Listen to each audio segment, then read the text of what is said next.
I want to tell you about the future of money. Let's start with a story about this culture that lived in Micronesia in the early 1900s called the Yap. Now, I want to tell you about the Yap because their form of money is really interesting. They use these limestone discs called rye stones. Now, the Yap don't actually move these rye stones around or exchange them the way that we do with our coins because rye stones can get to be pretty massive. The largest is about 4 tons and 12 feet across. So the Yap just kind of keep track of who owns what part of what stone. Now, there's a story about these sailors that were transporting a stone across the ocean when they ran into some trouble and the stone actually fell in. Now, the sailors got back to the main island and they told everyone what had happened. And everyone decided that actually, yes, the sailors had the stone and why not? It still counted, even though it was at the bottom of the ocean. It was still part of the Yap economy. Now, you might think that this was just a small culture 100 years ago, but things like this happen in the Western world as well, and the Yap actually still use a form of these stones. In 1932, the Bank of France asked the United States to convert their holdings from dollars into gold. But it was too inconvenient to actually think about shipping all of that gold over to Europe. So instead, someone went to where that gold is being stored, and they just labeled it as belonging to France now. And everyone agreed that France owned the gold. It's just like those rye stones. The point I want to make with these two examples is that there's nothing inherently valuable about a dollar or a stone or a coin. The only reason that these things have any value is because we've all decided that they should. And because we've decided that, they do. Money is about the exchanges and the transactions that we have with each other. Money isn't anything objective. It's about a collective story that we tell each other about value, a collective fiction. And that's a really powerful concept. In the past 2 decades, we've begun to use digital money. So I get paid via direct deposit, I pay my rent via bank transfer, I pay my taxes online, and every month a small amount of money is deducted from my paycheck and invested in mutual funds in my retirement account. All of these interactions are literally just changing ones and zeros on computers.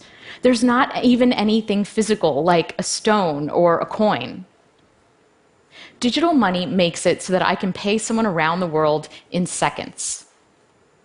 Now, when this works, it's because there are large institutions underwriting every 1 or 0 that changes on a computer. And when it doesn't, it's often the fault of those large institutions, or at least it's up to them to fix the problem. And a lot of times they don't. There's a lot of friction in the system. How long did it take the US credit card companies to implement chip and PIN? Half my credit cards still don't work in Europe. That's friction. Transferring money across borders and across currencies is really expensive. Friction. An entrepreneur in India can set up an online business in minutes, but it's hard for her to get loans and to get paid. Friction. Our access to digital money and our ability to freely transact is being held captive by these gatekeepers. And there's a lot of impediments in the system slowing things down. That's because digital money isn't really mine, it's entries in databases that belong to my bank, my credit card company, or my investment firm. And these companies have the right to say no. If I'm a PayPal merchant and PayPal wrongly flags me for fraud, that's it. My account gets frozen, and I can't get paid.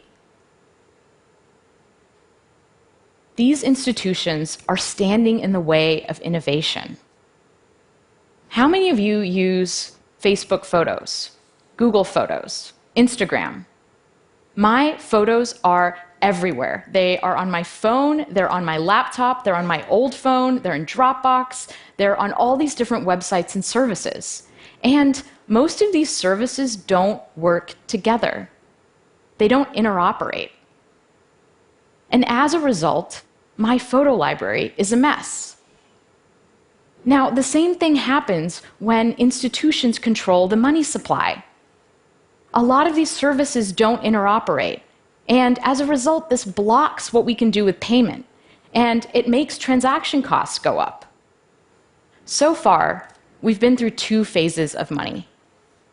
In an analog world, we had to deal with these physical objects, and money moved at a certain speed, the speed of humans. In a digital world, money can reach much farther and is much faster, but we're at the mercy of these gatekeeper institutions. Money only moves at the speed of banks. We're about to enter a new phase of money. The future of money is programmable.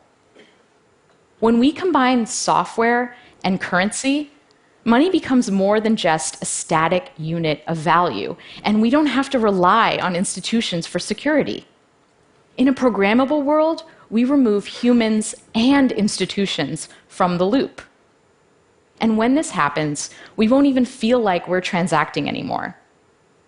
Money will be directed by software, and it will just safely and securely flow. Cryptocurrencies are the first step of this evolution.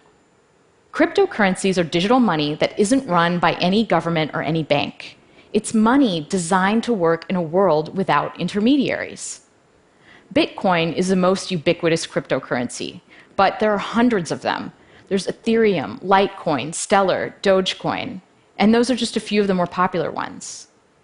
And these things are real money. The sushi restaurant down my street takes Bitcoin. I have an app on my phone that I can use to buy sashimi. But it's not just for small transactions.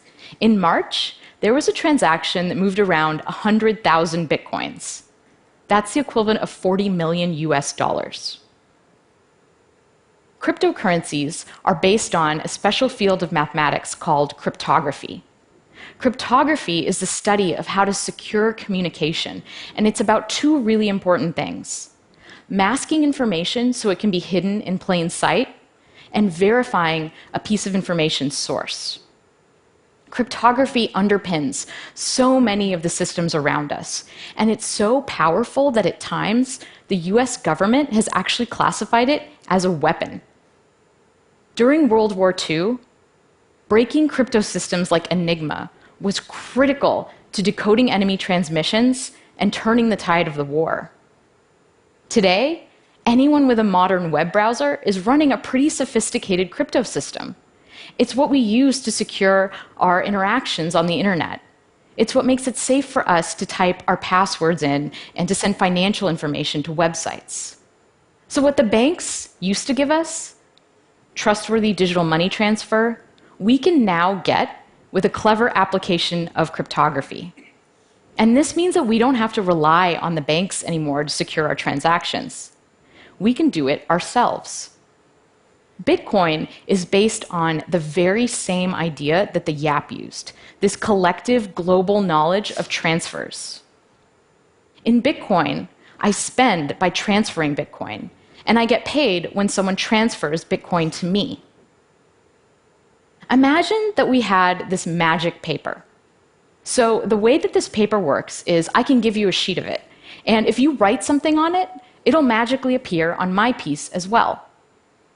Now, let's say we just give everyone this paper, and everyone writes down the transfers that they're doing in the Bitcoin system. All of these transfers get copied around to everyone else's pieces of paper, and I can look at mine, and I'll have a list of all of the transfers that are happening in the entire Bitcoin economy. This is actually what's happening with the Bitcoin blockchain, which is a list of all of the transactions in Bitcoin, except it's not done through paper. It's done through computer code running on thousands of networked computers around the world. All of these computers are collectively confirming who owns what Bitcoin. So the Bitcoin blockchain is core to how Bitcoin works. But where do Bitcoins actually come from? Well, the code is designed to create new Bitcoin according to a schedule. And the way that it works is that to get those Bitcoin, I have to solve a puzzle. a random cryptographic puzzle. Imagine that we had 15 dice, and we were throwing these dice over and over again. Whenever the dice come up all sixes, we say that we win. This is very close to what these computers are all actually doing. They're trying over and over again to land on the right number. And when they do, we say that they've solved the puzzle. The computer that solves the puzzle publishes its solution to the rest of the network and collects its reward, new bitcoins. And in the act of solving this puzzle, these computers are actually helping to secure the Bitcoin blockchain and add to the list of transactions. Now, there are actually people all over the world running this software, and we call them Bitcoin miners. Anyone can become a Bitcoin miner. You can go download the software right now and run it on your computer and try to collect some Bitcoins. I can't say that I would recommend it because right now, the puzzle is so hard and the network is so powerful that if I tried to mine Bitcoin on my laptop, I probably wouldn't see any for about 2 million years. The miners, professional miners, use this special hardware that's designed to solve the puzzle really fast. Now, the Bitcoin network and all of this special hardware, there are estimates that the amount of energy it uses is equivalent to that of a small country. So the first set of cryptocurrencies are a little bit slow and a little bit cumbersome. But the next generation is going to be so much better and so much faster. Cryptocurrencies are the first step to a world with a global programmable money. And in a world with programmable money, I can pay anyone else securely without having to sign up or ask permission or do a conversion or worry about my money getting stuck. And I can send money around the world. This is a really amazing thing. It's this idea of permissionless innovation. The internet caused an explosion of innovation because it was built upon an open architecture.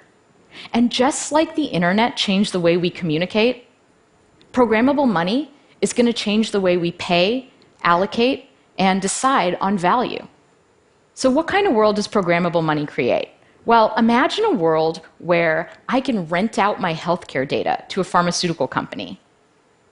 They can run large-scale data analysis and provide me with a cryptographic proof that shows that they're only using my data in a way that we agreed, and they can pay me for what they find out. Instead of signing up for streaming services and getting a cable bill, what if my television analyzed my watching habits and recommended well-priced content that fit within my budget that I would enjoy? Imagine an internet without ads, because instead of paying with our attention when we view content, we just pay. Interestingly, things like micropayments are actually going to change the way security works in our world, because once we're better able to allocate value, people will use their money and their energies for more constructive things. If it cost a fraction of a cent to send an email, would we still have spam? We're not at this world yet, but it's coming. Right now, it's like we're in a world that is seeing the first automobile. The first cryptocurrency, like the first car, is slow and hard to understand and hard to use. Digital money, like the horse and carriage, works pretty well, and the whole world economy is built on it. If you were the first person on your block to get a car with an internal combustion engine, your neighbors would probably think you were crazy. Why would you want this large, clunky machine that breaks down all the time, that lights on fire, and is still slower than a horse? But we all know how that story turns out. We're entering a new era of programmable money, and it's very exciting, but it's also a little bit scary. Cryptocurrencies can be used for legal transactions, just like cash is used for crime in the world today. When all of our transactions are online, what does that mean for surveillance? Who can see what we do? Who's advantaged in this new world and who isn't? Will I have to start to pay for things that I didn't have to pay for before? Will we all become slaves to algorithms and utility functions? All new technology comes with trade-offs. The internet brought us a lot of ways to waste time, but it also greatly increased productivity. Mobile phones are annoying because they make me feel like I have to stay connected to work all the time, but they also help me stay connected to friends and family. The new sharing economy is going to eliminate some jobs, but it's also going to create new flexible forms of employment. With programmable money, we decouple the need for large, trusted institutions from the architecture of the network. And this pushes innovation in money out to the edges where it belongs. Programmable money democratizes money. And because of this, things are going to change and unfold in ways that we can't even predict. Thank you.